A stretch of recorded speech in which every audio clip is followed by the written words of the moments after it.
Bonjour Gilles et merci, Bonjour de la fille. et merci d'avoir accepté cette astro-rencontre de l'été initiée par l'AFDAF. Et donc aujourd'hui, c'est avec vous, Gilles Verrier, que l'on va papoter. Est-ce que pour qu'on puisse se mettre dans le bain tout de suite et faire connaissance avec vous, est-ce que vous pourriez nous parler de vos dominantes planétaires, voire même pourquoi pas de nous partager votre thème? Est-ce que vous seriez Alors, OK? bien sûr, je vais vous partager mon thème, comme ça, Ah, pas plus simple. Voilà. Alors, mon thème, il est monté, pardon, à la manière humaniste, justement, parce que l'astrologie humaniste, c'est ma référence. Donc, ce que vous voyez, c'est que vous voyez les maisons, des tailles égales de maisons, mais elles ne sont pas égales zodiacalement parlant, mais elles mhm, sont égales en taille. Alors, mon thème, bah, vous avez une Vénus ici angulaire au milieu du ciel. Je suis Capricorne, ascendant Verseau, avec la Lune en Lion, conjointe Pluton, voilà, en fin de maison 6. Donc, il y a effectivement, dans l'approche astrologique, on dit, effectivement, on pourrait dire que d'approche humaniste, j'ai un thème qu'on pourrait qualifier d'un thème Sceau, avec une opposition large entre Soleil et Uranus, vous voyez, qui est un peu dépassée, et puis avec Jupiter tout seul, qui est Anse du Sceau, et qui est maître de la maison 10. C'est pour cette raison que je me suis consacré beaucoup à l'enseignement de l'astrologie, qui est une passion que je n'ai pas découvert très tôt d'ailleurs, que j'ai découvert, j'avais quoi, 20, 23, 24 ans. Voilà, et puis je m'y suis consacré professionnellement depuis 87. Voilà. Alors voilà, il y a un côté bien évidemment vénusien. Bah, je suis avec Saturne comme maître du Soleil et puis quand même premier maître de l'ascendant, donc Saturne est important. Donc je dirais Vénus, Saturne, Jupiter, puis peut-être un côté uranien avec Uranus qui mène le thème vers le vide et puis qui est maître de l'ascendant Verseau. Voilà, pour faire court. ok, parfait Gilles. Merci, un grand merci d'avoir partagé avec nous votre thème. Je sais que tous les astrologues ne sont pas forcément... Oui, oui, bah, écoutez, mon côté aussi qui m'intéresse à l'astropsychologie et que j'ai travaillé aussi beaucoup, c'est cette conjonction Lune-Pluton, parce que par rapport, ouais, je pourrais préciser ça, parce que par rapport à mon approche astrologique, je suis plutôt d'une essence, entre guillemets, psychologique jungienne. Donc, pour moi, bah, c'est ce que je trouve intéressant, que ce que j'ai en commun avec le thème de Jung, c'est une conjonction Lune-Pluton, bah, pas dans les mêmes signes, hein, bien évidemment, mais une conjonction Lune-Pluton et un carré Soleil-Neptune. Voilà, c'est déjà pour ça que ça pensait que j'ai découvert d'ailleurs en même temps que mon intérêt pour l'astrologie, ben, que j'ai découvert en même temps. Je lisais le grand livre de Marcel Sénard sur le zodiaque. Et en même temps, je lisais Ma vie de Jung. Ça, c'était dans les années 76, 77 par là. Ok. Voilà. Donc vous, Gilles, vous pratiquez l'astrologie humaniste, c'est ça? Oui. Est-ce que... Alors oui, humaniste, oui, orientation humaniste. Je dis orientation parce que j'ai été dans le mouvement humaniste pendant une vingtaine, une quinzaine d'années, et puis je m'en suis dégagé un petit peu, et puis j'ai une approche très, très à psychologie, je dirais aujourd'hui astrologie et psychologie archétypale, quoi, sur le mode des archétypes de Jung, et donc de voir la dynamique interne du thème, quoi, voilà. Ok. Euh, à l'instant, vous me disiez que vous aviez commencé l'astrologie vers 23-24 ans. Est-ce que vous pouvez nous raconter comment la vie Allez, vous a amené? c'était à l'étudier à ce moment-là, c'était pas à la pratiquer. Non, j'étais à ce moment-là, je faisais des études de sciences économiques et j'étais en même temps pour financer mes études, j'étais pion dans un lycée. Et donc, il s'est trouvé que j'avais sympathisé avec une prof de maths de ce lycée. Et puis, on a été amené à discuter et elle me dit qu'elle s'intéressait de très près à l'astrologie. Alors, ça m'a paru étonnant. J'ai dit, tiens, une prof de maths qui fait de l'astrologie. Bon, alors, moi, l'astrologie, au niveau du travail, je connaissais à ce moment-là un peu les horoscopes, l'astrologie, la voyance, la cartomancie, enfin, toutes ces choses-là. C'était pas très bien différencié. Et donc, quand elle m'a parlé effectivement de ça de cette façon-là, bah, ça m'a intéressé. Et puis d'ailleurs, c'est avec elle que j'ai appris à monter mes premiers thèmes parce qu'à l'époque, bah, on n'avait pas d'ordinateur qui était capable de monter les thèmes. Donc, on montait les thèmes à la main avec les tables de logarithme, avec l'étape des maisons, les éphémérides et tout ça, voilà. Donc, c'est avec elle que j'ai appris à monter les thèmes. Et puis après, bah, j'ai continué mon cheminement en lisant au départ les bouquins de Barbeau, Sant'Agostini, c'était les premiers. Barbeau, Sant'Agostini, et puis après, Germaine Hollet, j'ai suivi un peu les cours aussi, les astrocassettes de Berton. Et puis, bah, j'ai rencontré l'astrologie humaniste par l'intermédiaire d'Alexander Ruperti en 82. Voilà. Ok, bon. Eh bien, merci à cette prof de maths hein, qui... Ah oui, oui, oui, comme quoi, pour moi, ça devenait sérieux l'astrologie parce que c'était quelque chose, il y avait une base entre guillemets scientifique, quoi, voilà. Ah bah oui. Et après avoir étudié donc avec votre ami prof de maths et tout ce que vous venez de nous raconter, à quel moment vous êtes senti prêt à pratiquer et à dire que vous étiez astrologue? Euh, 86, 87, quoi, par là. Et 80, est-ce qu'il y a eu 85. un déclic ou quelque chose qui vous a dit, vous êtes dit, ça y est, je suis prêt. Ça a été, en fait, c'était toujours pareil. Ça serait trop long à raconter, mais c'était rencontre. Pour moi, ça a correspondu à des belles synchronicités.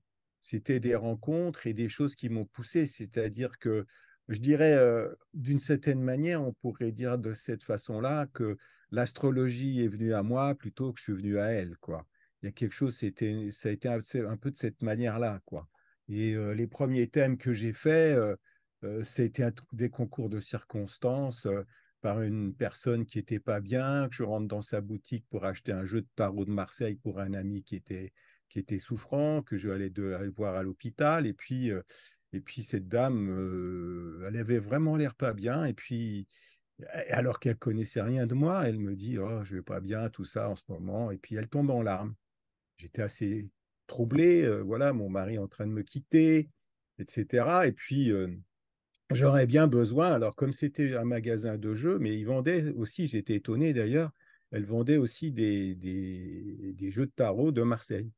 Et donc, elle me dit, ah, mais j'aimerais bien quelqu'un qui tire le tarot. Elle me dit, vous ne tirez pas le tarot? Je dis, non, non, moi, je ne tire pas le tarot. Mais encore mieux, je préférerais rencontrer aussi quelqu'un qui pratique l'astrologie. Alors là, elle me dit, mais pourquoi elle me parle de ça?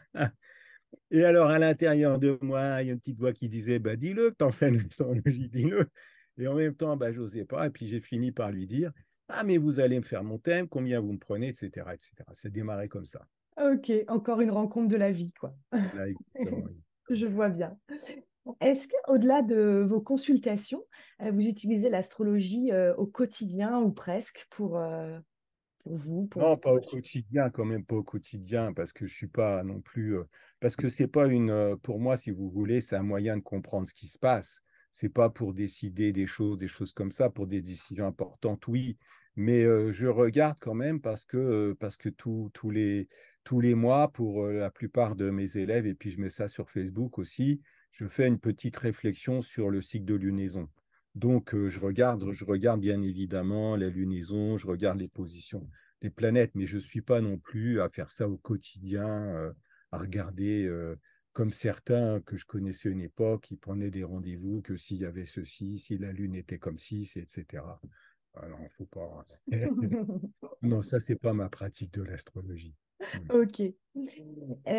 Autre question, comment les gens réagissent quand ils apprennent votre métier? Par exemple, dans un cadre assez formel, remplir des papiers administratifs, vous devez mettre métier, Alors, astrologue. métier, là, c'est ça qui est étonnant, c'est que métier, ça, c'est une confidence que je fais, mais métier, du fait, quand je me suis déclaré officiellement, j'ai pas mis astrologue. J'ai mis consultant en ressources humaines. En plus, c'était ma formation première, puisque j'avais fait un DESS de sciences éco sur ressources humaines. Donc, j'ai mis consultant en ressources humaines. À partir de là, ça passe très bien, on ne pose plus aucune question. Et puis, quand c'est des gens un peu que je sens que je peux l'évoquer, eh ben, à ce moment-là, ça passe beaucoup mieux, quoi. C'est ah bon, et quand? Alors, quelquefois, ça a été du style, ah bon, mais vous y croyez à tout ça? Bon, alors, c'est pas la peine bon, de rentrer dans des conversations stériles et inutiles. Je suis pas du tout à vouloir défendre. Bah écoutez, oui, bah pour moi, c'est pas une croyance, c'est un outil, quoi. Et vous y croyez? Alors je réponds à ça, non, j'y crois pas. Je l'ai expérimenté, c'est tout. C'est pas un système de croyance, je l'ai expérimenté et ça fonctionne. Voilà. Pas mal. Sans trahir non plus de secrets professionnels qui restent en consultation, mais est-ce que vous auriez une petite anecdote de consultation à nous raconter? Alors oui, il y a eu des choses comme beaucoup ont eu, des personnes en faisant un thème et puis au bout d'une heure et demie, de se rendre compte en fait en échangeant que le thème était faux. Pourquoi? Parce que j'avais pris, on s'était mal compris, il m'avait donné, je me souviens plus hein, de tous les détails, mais il m'avait donné une heure qui était celle que j'avais considérée comme une heure le matin et puis en fait il était né le soir, quoi. Donc, alors, il y avait effectivement les aspects, les grands aspects ne changeaient pas, mais il y avait beaucoup de choses fausses et en même temps, il avait trouvé que c'était juste. C'est ça que ça relativisait les choses. Bon, on a quand même recommencé après l'entretien, hein, on a recommencé. Moi, j'étais complètement, j'ai dit, oh là là. Mais c'était une leçon parce que je me suis dit oui avec un thème. Et c'est après ce que m'avait dit aussi une fois Alexander Ruperti. Il avait fait dans un cours un jour, il avait dit, mais vous savez, avec un thème fond, on peut dire aussi des choses justes. Exactement. Donc voilà. Ça, c'était, oui, ça m'avait marqué. Et moi, qu'avec mon côté Capricorne sérieux, je m'étais dit, ouh là là, mais là, si j'ai fait un thème faux, etc., il ne devrait pas répondre comme ça. Donc ça m'avait posé pas mal de questions. Ouais. Merci Jules pour cette anecdote. Est-ce que vous auriez un livre à nous recommander, les yeux fermés, par exemple là pour l'été? Ça dépend pour qui. Oui, pour, on va dire pour des débutants en astrologie, ou alors pour aller creuser des points particuliers. Un livre qui vous Ben, aurait marqué particulièrement, vous. moi, les premiers livres qui m'ont marqué, qui m'ont marqué sur la réflexion, si vous voulez, de l'astrologie, qui n'est pas forcément, c'est ce qui a été reproché d'ailleurs une époque à l'astrologie humaniste, c'est que c'est plus une démarche philosophique, si vous voulez. Ça veut dire une compréhension de ce qu'il y a derrière d'une philosophie. Parce que quand on dit qu'on pratique l'astrologie, de quelle astrologie s'agit-il? Parce qu'il y a des personnes qui utilisent la... Moi, je ne me reconnais pas dans leur démarche, quoi. Si vous voulez, même, pour moi, c'est pas de cette façon-là que je pratique l'astrologie. C'est libre à eux de le faire comme ça, mais moi, c'est pas ma démarche. Mais pour répondre à votre question, moi, je dirais qui peut être encore d'actualité, c'est le rythme du zodiaque de Dan Rudyard. Voilà, ça, c'est une bonne base pour comprendre les signes, Mm, pour mm. comprendre, pour comprendre chaque signe, voilà, d'une certaine manière, quoi. Voilà. Ok, merci Gilles. Est-ce que vous auriez un conseil à donner aux débutants, par exemple une erreur que vous auriez fait vous à vos débuts et... Moi, je dirais qu'il faut rester ouvert à différentes démarches, ne pas se cantonner que dans une seule approche, qu'ils peuvent voir leur avis. Moi, je pense qu'il faut aujourd'hui, ça c'est ma pratique de l'astrologie m'a amené à penser que c'est la notion de cycle qui me paraît beaucoup plus importante, qui fait qu'à ce moment-là, on fiche pas les aspects, on fiche pas les signes, on voit qu'ils font partie d'un processus cyclique, et donc c'est la dynamique cyclique qui compte. Donc, pour ce faire, c'est important de toujours élargir sa vision, son approche de l'astrologie, et peut-être de ne pas rester trop fidèle à un seul enseignant, quoi. Voilà, Hmm. ouvrir. Alors, après, le problème, c'est que sur Internet, maintenant, comme on a accès facilement à plein de données, il y a un peu tout, si vous voulez, qui circule aussi. Donc, c'est quand même important d'avoir dans un premier temps une trame, parce que d'aller prendre, vous voyez, d'aller picorer à gauche, à droite, dans tous les sens, après, on s'y retrouve plus non plus, parce que c'est issu de visions différentes. Alors qu'il y ait une trame conductrice pendant 2, 3 ans ou un peu plus, qu'on suive un enseignement avec quelqu'un, mais en même temps en n'ayant pas des œillères, en restant ouvert à ce qui peut se faire autour, quoi, ou ce qu'il peut y avoir aussi autour. Mm, mm. Sans s'y perdre non plus. Non, La, non, sans la s'y juste perdre. balance. Ouais, ouais, sans s'y perdre. Ouais, Ouais. ouais. En parlant de trame, est-ce que vous seriez OK pour nous raconter un peu par où vous commencez-vous par tirer un thème, par quel fil vous le tirez? Par les dessins planétaires, par l'approche des dessins planétaires. Parce que les dessins planétaires, Alors, ce n'est pas toujours si évident, mais on peut toujours le rapprocher, parce que les dessins planétaires, c'est une vision globale. C'est une vision globale qui est issue d'ailleurs un peu du courant de la Gestalt. Et donc, c'est la premier regard qu'on peut avoir du thème. Parce que le thème, on peut le voir, hein, comme vous l'avez vu quand j'ai montré mon thème avec ces cadrans fixes là. Pour moi, c'est comme un mandala. Donc, c'est un mandala qui peut être justement un bon support méditatif. Et donc, dans ce sens, c'est de regarder bah, où est-ce qu'il y a des pleins, où est-ce qu'il y a des creux, où est-ce qu'il y a effectivement des concentrations, quelle figure géométrique ça peut représenter. Donc, il y a en premier lieu, ce sont les dessins planétaires. Et les dessins planétaires, ça a été étudié, il y a des catégories, il y a des différentes catégories de dessins planétaires, et ça s'apprend, et c'est une façon logique de rentrer dans le thème. Et puis derrière les dessins planétaires, bah, vous avez ce qu'on appelle les configurations planétaires qui vont permettre de relier 3 ou 4 planètes, voire un peu plus quelquefois si on prend les étoiles. Donc, mais c'est toujours cette approche-là que je fais. Même dans ma pratique, je commence toujours par le dessin planétaire. Rien qu'avec le dessin planétaire, déjà, vous pouvez dire beaucoup de choses très, très sensées, quoi, sans être rentré dans le thème en général. Hein. Mm, mm. Ok. Question très pratique. Vous utilisez quel logiciel, vous? Alors moi, je fonctionne avec un Mac. J'ai eu pendant longtemps au début, quand c'était compatible, j'avais le logiciel Aureas, mais il y a longtemps qu'il est plus compatible sur Mac, à moins d'avoir une extension Windows. Donc j'ai un logiciel américain qui s'appelle AstroGold. Et puis récemment, j'ai pris, et je trouve qu'il est pas mal fait aussi, c'est le logiciel Olympia. Voilà. J'ai Oui, 2 logiciels. Voilà. j'utilise aussi Olympia, il est très bien. Ouais. Euh, merci Gilles pour cette réponse. Vous allez animer une conférence au congrès de la VDAF qui aura lieu en septembre. Est-ce que vous pouvez nous faire un petit teasing de ce que vous allez nous y raconter? Bah, le thème, c'est sur l'astrologie du 21e siècle. Donc, moi, c'est de présenter mon approche en gros, sur une approche psychologique de l'astrologie. Donc, comme je l'entends, mais dans une dynamique justement évolutive, perspective et cyclique. Donc, de pas figer, voyez, de pas figer les aspects comme on a tendance à le faire, hein, c'est-à-dire de sortir un peu comment dirais-je, de cette classification où on parle des aspects dissonants et des aspects harmoniques. Voilà. Et donc, de présenter ça beaucoup plus sous une vision cyclique évolutive, déjà, et puis de montrer que derrière les grandes configurations qu'on a dans son thème, il y a d'abord des choses très collectives avec les 3 transsaturniennes, Uranus, Neptune, Pluton, en fonction des aspects entre elles, en fonction des signes dans lesquels elles sont.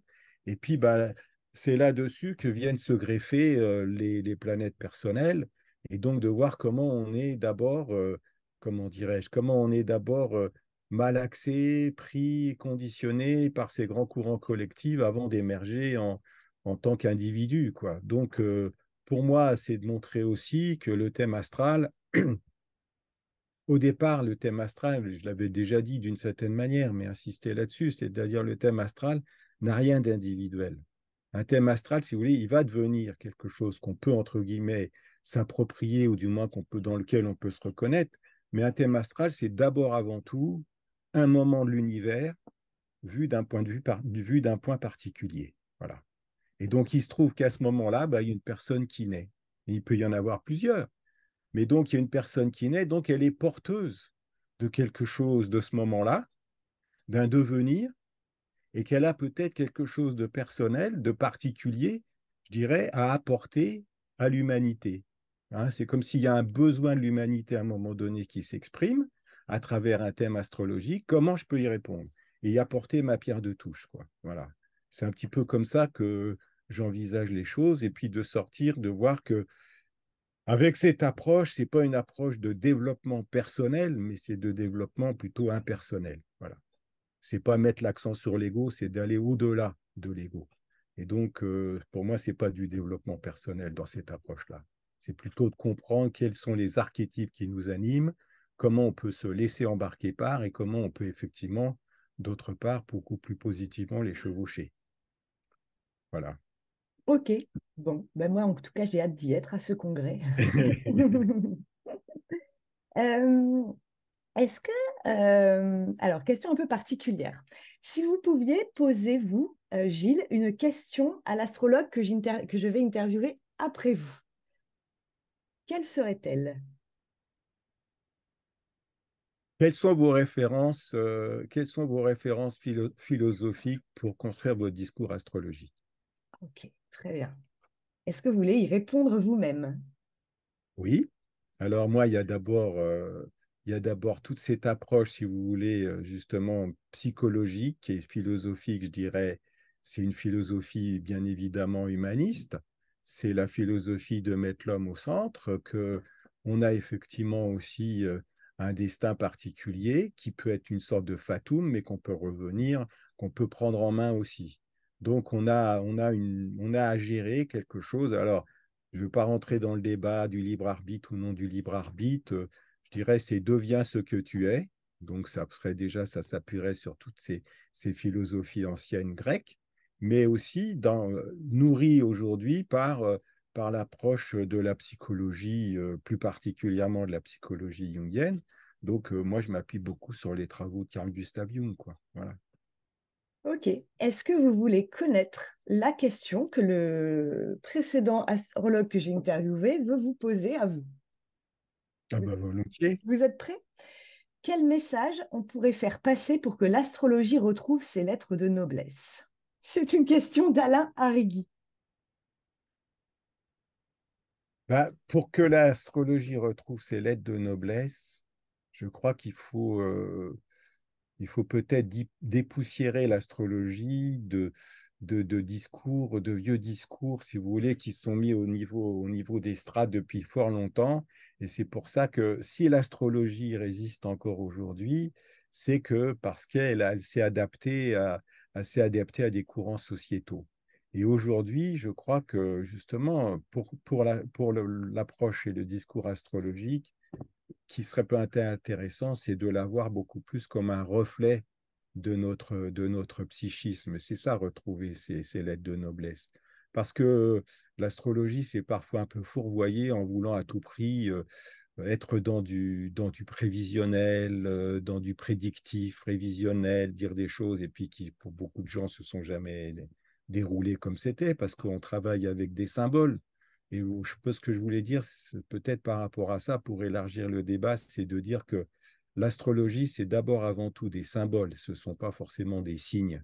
Quand je dis des signes, un signe, ça veut dire une chose et pas une autre. Hein. C'est les signes, on en a tous les jours. Quand vous prenez votre voiture, vous avez des signes. Vous n'allez pas vous poser la question, qu'est-ce que c'est en train de me dire tout ça? C'est que vous avez quelque chose qui vous dit, bah voilà, il faut vous arrêter, il faut passer, etc. C'est interdit d'aller tout droit. Bon. Donc l'astrologie, je pense que dans ce sens-là, elle pourrait être justement beaucoup plus vue comme étant justement fonctionnant par symbole. Et donc, quand je dis par symbole, ça veut dire que les symboles sont polymorphes et il n'y a pas forcément qu'une seule interprétation à faire pour un aspect, pour une planète. Hein. On a eu souvent tendance à justement alors, élaguer ce discours, justement retrouver ces lettres de noblesse. Je ne sais pas si c'est retrouver ou peut-être trouver ces lettres de noblesse. Vous voyez, c'est dans ce sens, c'est là vraiment la présenter comme étant quelque chose qui peut être d'abord et avant tout symbolique. C'est un symbole qui peut fonctionner d'ailleurs de façon opérative, hein, mais c'est symbolique. Voilà. Ok, merci Gilles d'avoir répondu à la question d'Alain. Et j'ai une dernière question pour vous. Est-ce que vous pourriez nous raconter ce que vous apporte la VDAF au quotidien et est-ce que vous auriez une idée folle pour la VDAF dans les prochaines semaines, mois ou années? Bah, l'AFDAF, elle a le mérite d'exister parce que l'AFDAF permet aux astrologues de se rencontrer et que ça a été indépendamment des courants. Si vous voulez, c'est que pour moi, je considérais ça, le terme, faut l'élargir, mais beaucoup plus comme aussi comme une représentation et puis une défense de la profession d'astrologue. Ben, je sais qu'il y a beaucoup, tous les adhérents de l'AFDAF ne sont pas forcément des professionnels. Mais pour les professionnels, ça pourrait être bien d'être beaucoup plus vu comme étant un syndicat, en quelque sorte. Un syndicat de la profession, je sais qu'elle est très attachée justement à ce côté non prédictif. Et c'est pour ça que j'ai adhéré à l'AFDAF. C'est dans ce sens-là que je trouve ce courant intéressant.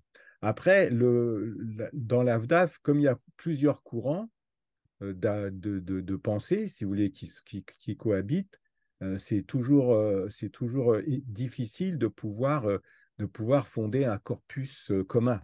Voilà. Et je pense que ça, c'est un petit peu le problème parce que chacun ayant sa propre approche astrologique en fonction de ses références, bah, ce n'est pas toujours évident de se mettre d'accord sur un certain nombre de fondamentaux, quoi.